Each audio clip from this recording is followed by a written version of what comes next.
Hi, I'm Zibby Owens, and you're listening to the award-winning podcast, Moms Don't Have Time to Read Books. If you like this podcast, you will love my new anthology called Moms Don't Have Time to Have Kids. Check it out, and you'll hear from 49 authors about all sorts of things moms don't have time to do. All the authors have been on this podcast. Also, check out my TikTok, @with Zibby and Tracy, my other podcast, Sex Talk with Zibby and Tracy. Check out Moms Don't Have Time to Write on Medium. And of course, my new publishing company called Zibby Books.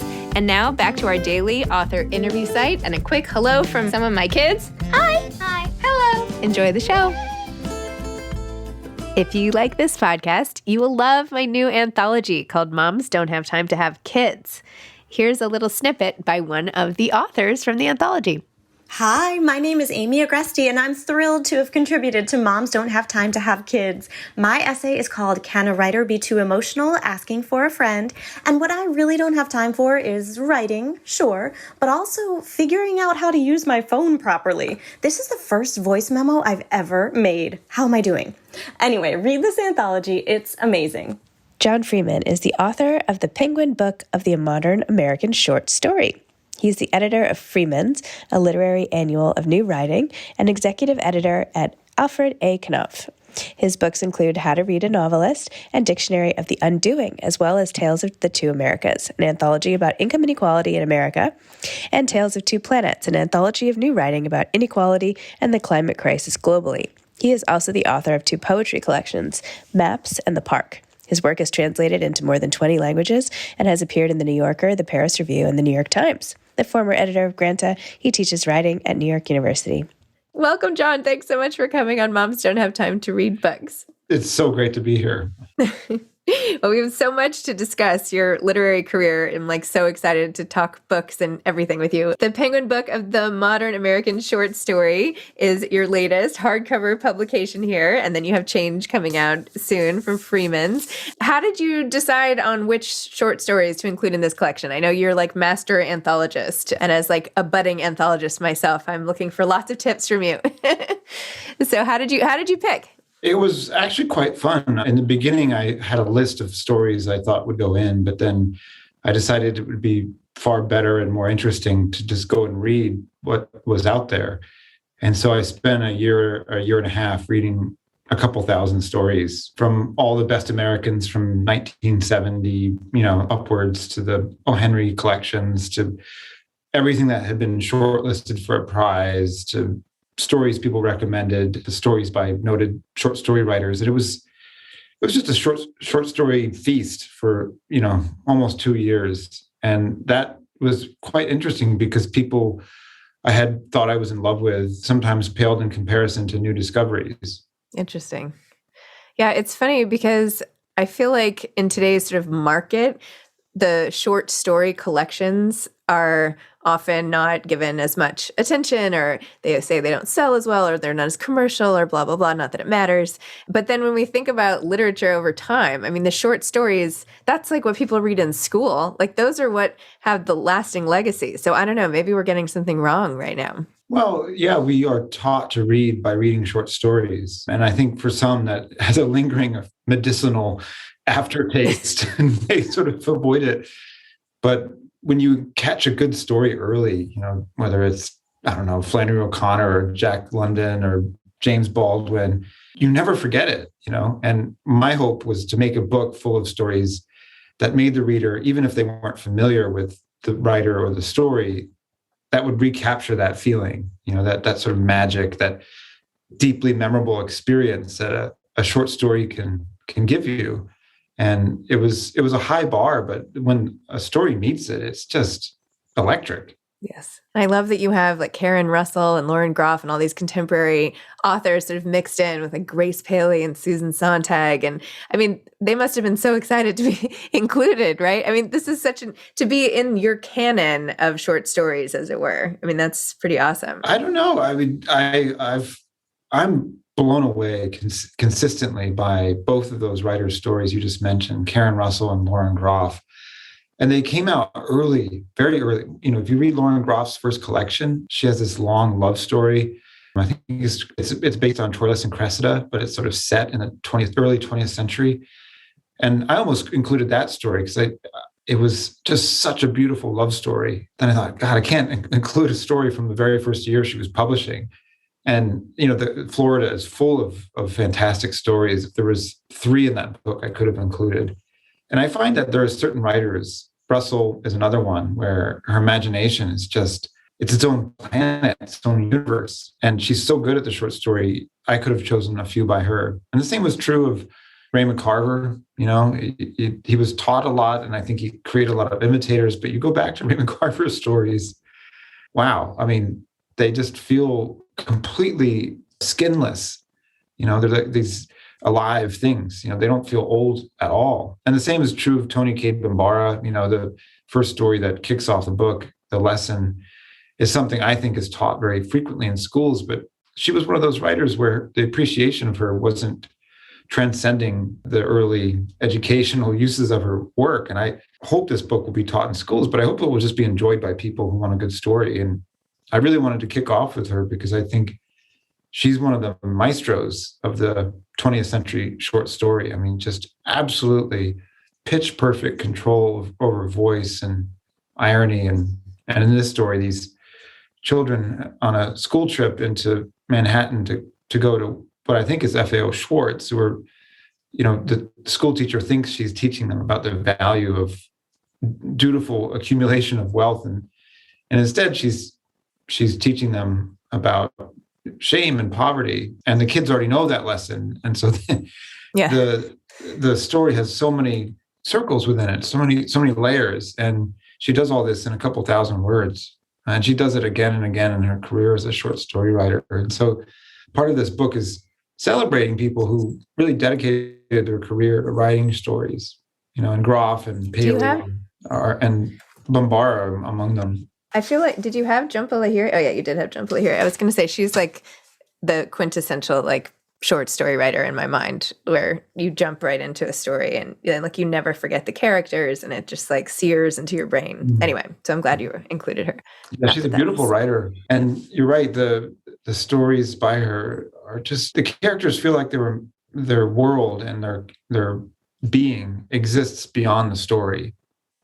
And to me, that's what seems like a hallmark of a great character in a story, is this feeling that you might finish the story and they have a whole other existence beyond the story, whereas with a novel you finish, unless there's a strong sense of a sequel, you think, okay, that's their world. I've seen it, especially a bigger novel when it's roomy and has languors and, the enchanting pleasures of interior life. But with a short story, you feel like you only get a slice of someone's very deep life. Yeah. Left wanting more. Kind of like a movie trailer. Yeah. Right? Where's the rest of it? Will you be publishing short stories at your new imprint? I don't know. So Lee Newman, who I co-founded Zibby Books with, has her own collection of short stories coming out in April. She's a fabulous short story writer. Yeah, she's amazing. So we have talked about that, but we haven't ruled anything out. We have a memoir and essays coming out.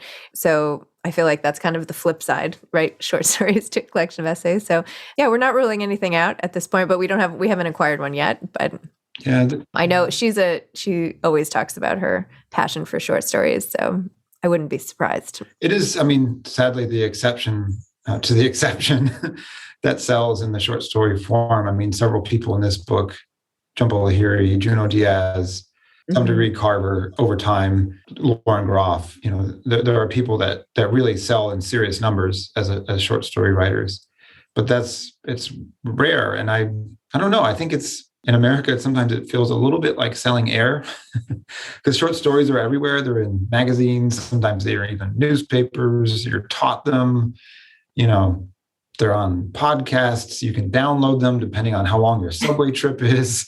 It's sort of a unit of pleasure that doesn't necessarily need a book, or if not a book, then like a single book by a single author. And for that reason, I sometimes wonder if people's attitude towards it is, more akin to how people treat albums and music right now. They just sort of pick one song from iTunes and download it versus, get the whole album. True. Although I think the great thing about anthologies and short story collections and essay collections is that no matter how tired you are, you can just read one and feel like you've accomplished something. Like, right? Like I did the beginning, middle, and end of this thing, and that's what I did today. And now I have something good that I can, cross off the list. So I think today's. Don't you love like flash fiction for that? I mean, there's a couple stories in here that are very, very short. George Saunders and Alice Walker's stories are 200-300 words. Yeah. Thank you for that. I felt accomplished very early in the night with those. That's why I've actually found with all this reading, like I'm also sort of newly in love with poetry, which again was sort of in the realm of school for me for a while. Like, and now because I'm like, oh, poetry, I can read that faster. I'm sort of back into enjoying that, and it has the same thing. It's like this immediacy and. Like this, it's a different art form. I'm sounding ridiculous, but anyway, I have this like newfound appreciation for sort of coming back around from my time as like fiction, memoir, thriller, all that stuff. So I shouldn't say thriller. I don't really like thrillers. But, well, I shouldn't say that either. You're gonna hear some dogs in the background. Oh, well, my dog may jump up and join the fray. No worries. I feel like probably 1 out of 10 podcasts there is a dog barking, so that's fine.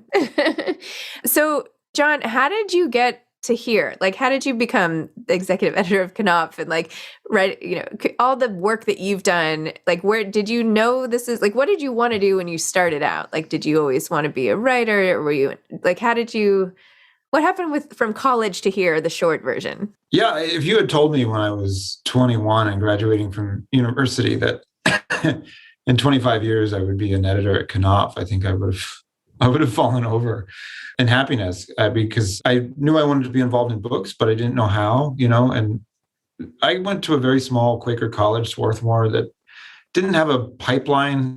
We had Jonathan Franzen, who was, when I was graduating, still wandering the heath of discovering, what kind of novelist he was is long before corrections. And there weren't a lot of people in publishing and magazines, but I got a job because Random House was recruiting from universities directly then. And I got hired into a program at Bantam Doubleday Dell in 1996 and moved to New York and got a job as an assistant to the late Marjorie Brayman, who was a mass market editor. I was so green, the phone rang. She was standing over me and I just picked it up and said, "It's for you." And the guy next to me, who's still in publishing, he's an agent now, he just went and he took me aside. "We're going to have to teach you a few things." I didn't know what it meant to be an assistant. I just knew that I loved books and I loved reading and probably wanted to write, but I didn't know any which way to go about it. So I spent 2 years as an assistant in a variety of jobs, of which I quit one, was fired from one, and the third I just kind of phased out because partly it just was such a different time. It was the heyday of the author tour, gigantic advances. My third job was at Hyperion and they were doing books by stand-up comedians. And I didn't know what I wanted to do. And so I left and had a kind of couple years. I worked at an investment bank. I did. No way. Yeah, I made newsletters for HMOs, that they would send out to like how to use your primary care physician. And in the middle of this period, I sent some college era newspaper clips to Publishers Weekly, and they let me review a book. And I used that clip to send to the Boston Phoenix, which is a now defunct alternative weekly. And I started reviewing books very slowly, but I got lucky in that my first assignment was for Birds of America by Laurie Moore. And my second assignment was The Hours by Michael Cunningham. Oh my God. My third assignment was For the Relief of Unbearable Urges by Nathan Englander. I thought, wow, oh my God, reviewing's great. You just get to read really fantastic books and try to make sense of them. And eventually I started to get books I was less fond of, but it was a great time. 1999, I found, and putting together this anthology, I could have chosen 6 or 7 stories from 99 because Jhumpa Lahiri was in full flow. That then Nathan Englander, Junot Diaz, Laurie Moore was writing great stories in that period. I mean, it was just, there was a whole new kind of short story that was being written. There was a pleasure in it, and the humor was less tart and kind of clubby, And there were also just a number of new voices that were coming to the fore that were people from communities that did not see themselves at the center of America. Nathan Englander grew up in an Orthodox Jewish community in Long Island, and a lot of his stories feel like Babel or Singer stories, at least the early ones. So anyway, I reviewed books for a while, eventually lost a day job and just reviewed full time for almost 10 years. And then I got a job in New York and I edited a guide to children's books and abridged children's versions of Tarzan. It was just I had about 30 jobs, it felt like, until I finally ended up with a full-time job, which was not until I really got hired to work at Granta. I'd been reviewing books for about 12 years and interviewing people. And I went to the party for the 2003 Best of Young American Novelists list. I think that was about the year. Yeah. No, sorry, it was 2007. And I met the owners and they looked for an editor and I applied, didn't get the job. But then a year later, they hired me to come back and edit. And that started a 5-year relationship with the magazine. Eventually became editor. And then my relationship to reading became very different because it was publishing for someone. As a reviewer, you're sort of in cahoots with the reader, but you're not providing the text. You're saying, take a pass on this one, or this is really, really great. You should read it, or you may not read this, but you should really know about it. It's exceptional. And that sounds very consumer oriented, but I reviewed mostly for newspapers, and so I felt like as much as I wanted to write art in a review, when you have 700 words and you're talking to someone who you don't have a lot of shared assumptions about. So one of them I felt like had to be, should you read this? Should you buy it? Should you spend $25 on it? And I love that. But as a publisher, you've got subscribers and you're trying to provide them with a consistent level of enjoyment, but with different things. And I that's what I loved about working at Granta, was that the people that subscribed to it and read it, they wanted to be excited and challenged. And one of the reasons why it sort of needed a new editor at the time I was coming in was it has started to provide some of the same things over and over, which is what happens with success. It becomes easy to do what you've done before as a publication. So that's sort of how I ended up with all that work. And, between working at Granta and now is, I guess, almost another 8 years. And I eventually quit that job because I felt like it was deforming personally. You can't be the editor of a big literary magazine without people, treating you like an editor of a big literary magazine. And I don't know, I wanted to write books and do other things too. And so I quit the job and came back to New York. And first thing I noticed was the gap between the rich and the poor. And so I commissioned an anthology about inequality in New York City, which turned into 3, one about America at large, and then one about the planet and the gap between, not just North and South, but countries which are late to some of the effects of the climate crisis and those which have been paying early. And in the course of making that, I also helped start up LitHub and worked there for about 5 years and put about, 1,500 stories into there. And so I was doing a lot of editing, and I also started my own journal, Freeman's, which is going into its 8th edition this fall with Change. And I love finding new things and hearing about new writers and then experiencing reality through their work in a new way. It feels like a way to make life feel endless when it's very much it's very, very end. I wanted to say end full. It very much has an end. And yes. So I, in the course of putting those together, some of the pieces turned into books. Valeria Luiselli wrote an essay about volunteering to interpret for Spanish-speaking minors who had come undocumented into the U.S. in their court dates to verify that they were eligible for asylum. And that turned into a really powerful book called Tell Me How It Ends, which is a book-length essay using this as its spine, the questionnaire that these minors are faced with, which is in English, and which they need interpreters like her for. And she was showing how the questions create a distorted reality.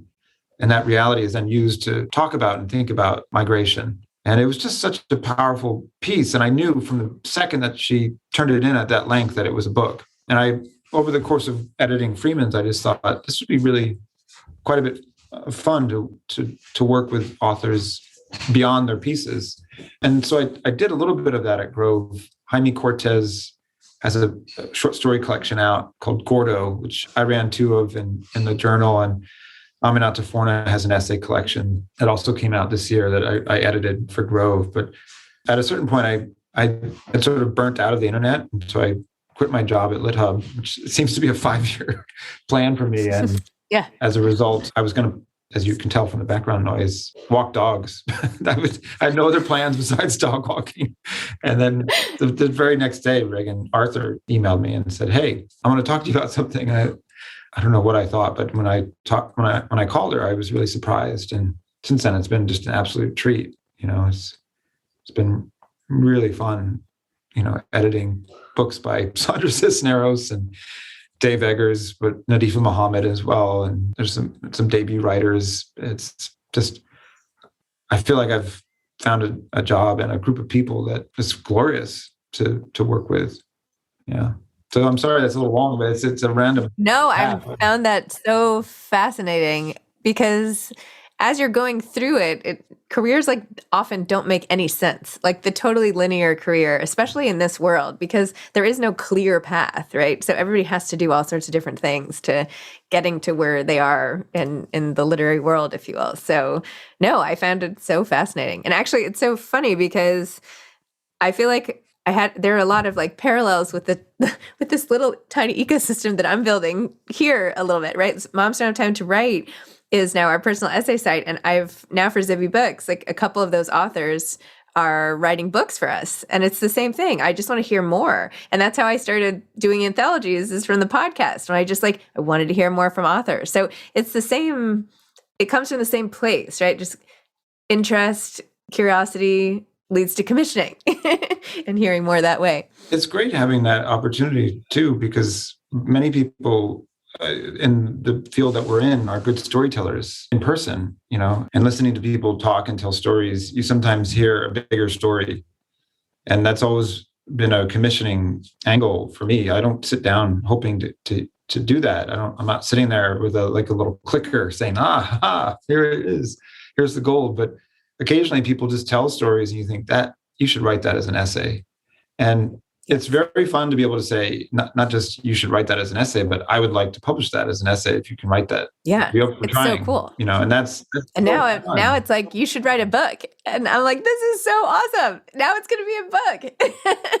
It's like magic. I mean, for any book lovers, this is magic. It's like, it's one thing to discover a book that means a lot, but it's another to just hear something and think, wow, if you could get all this on the page, this is going to like really help other people. And here it's just like floating around. So now you just have to grab it like this balloon, kind of like, which just like tie it to something. Well, collaboration is one of the greatest joys of working in publishing. And as you know, you're putting together a book, there's just 50 people involved, from the copy editors to the fact checkers to the jacket designers to the photographer for the author to obviously the author, him or her, themselves, is the center of it. And it's not quite the case with every other art. Maybe a painter has an assistant and they have a gallerist, and there's people who help hang the paintings and ship them and etc. But it's not quite as collaborative as, like, say, movies. But I love participating in that, and I don't know that I could write myself without this form of collaboration being a big part of my life as an editor or as an anthologist.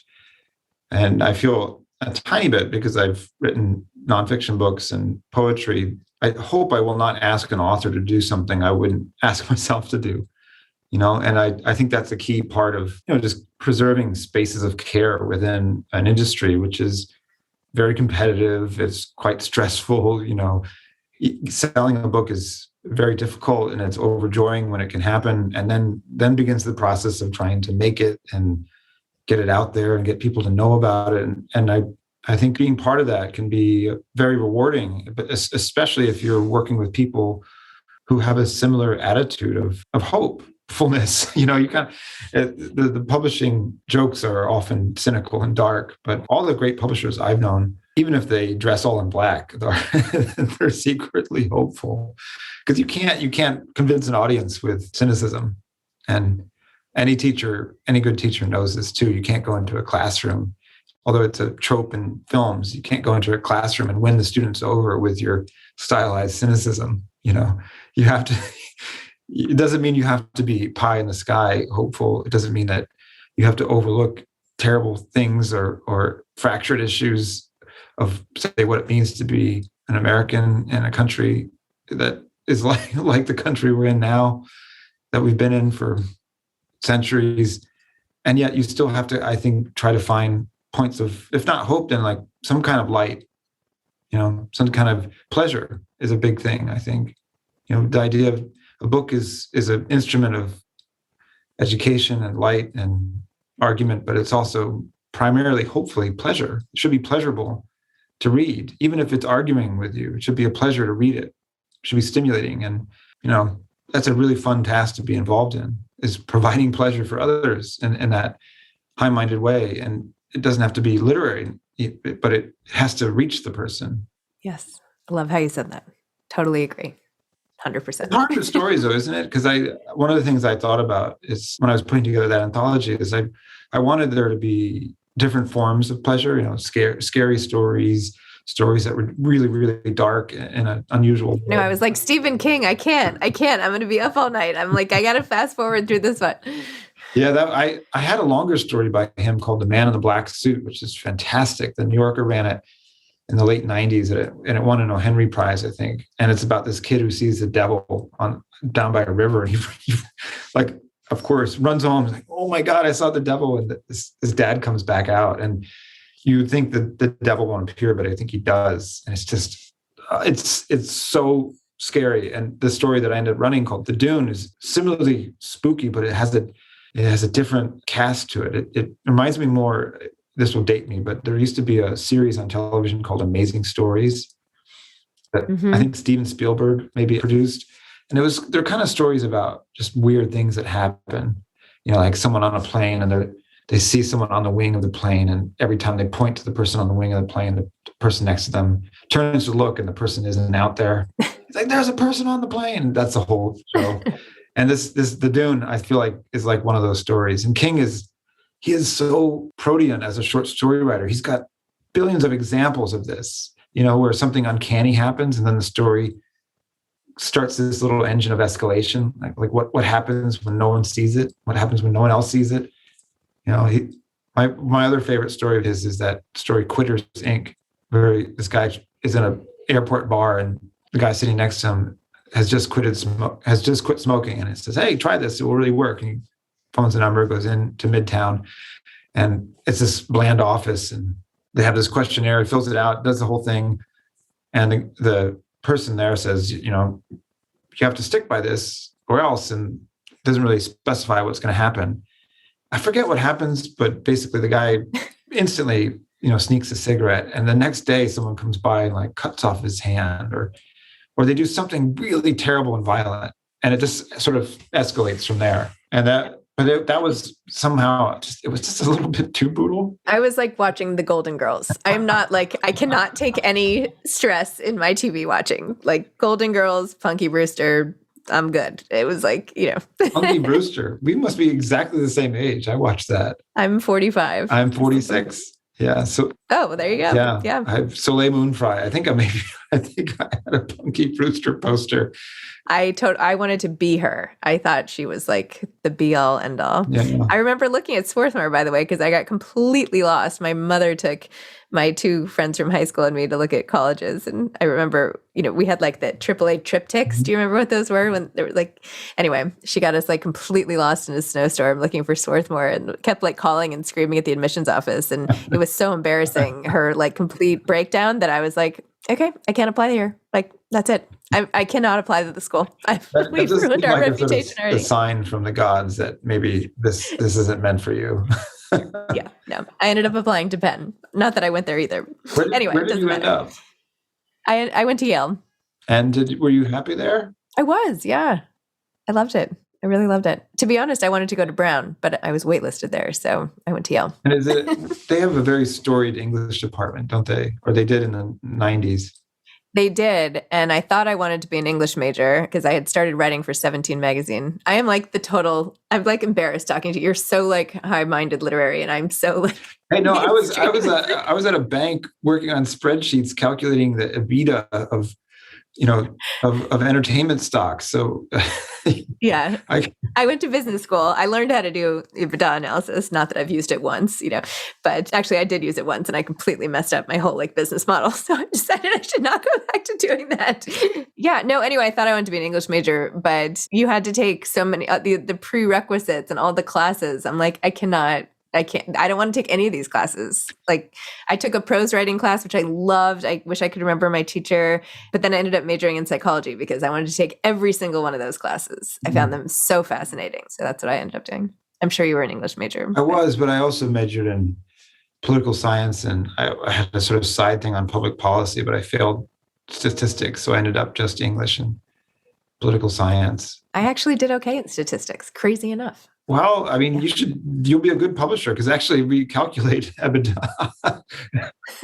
We do on our P&Ls. It's like, what is the EBITDA of this book? Which is fascinating. I've been looking at I have been looking at P&Ls again, and I'm like, this is what I'm saying. How it's so crazy how every experience ends up making this work. This orbit. Right? From my time filing author contracts in my internship at Vanity Fair, where I'm like, wait, how do I become the author? I don't want to be filing the contracts. I found that fascinating. I worked in subwrites for our Strauss, and I would file the contracts. And their contracts were, it was like Jack Kerouac for Big Sur, these were big deal contracts. I was like, oh my God. Meanwhile, I'm totally late for my next podcast here, so I better go. Thank you for this. This was so fun. Yeah. You too. We should do this more often or continue. I'm sorry about the interruptus dogus. It's just no worries. No worries. They're keeping us all safe. Yeah. Yeah.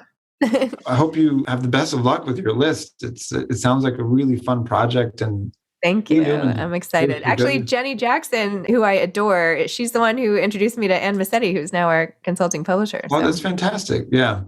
Yeah. I'm very excited to read Jenny's first novel, which should be coming around pretty soon, I would think. Oh my gosh, I can't wait. I'm so excited. I'll have to have her on the podcast. Well, thank you for having me on. It's a real pleasure. And, if I can ever introduce you to anyone else or talk to you about EBITDA, Thank you. You'll be my first call when I'm struggling in Excel. All right. Take care, Zibby. All right. You too. Bye-bye. Have a great day. Yeah. Thanks for listening to this episode of Moms Don't Have Time to Read Books. Don't forget to follow me on Instagram at Zibby Owens and at Moms Don't Have Time to Read Books. Also sign up for my newsletter at zibbyowens.com and sign up for my virtual book club and meet lots of authors on Zoom every other week. Thanks so much to Steve and Ryan at Texture Sound for the sound editing. And thank you to Morning Moon Productions for providing this fantastic intro and outro music.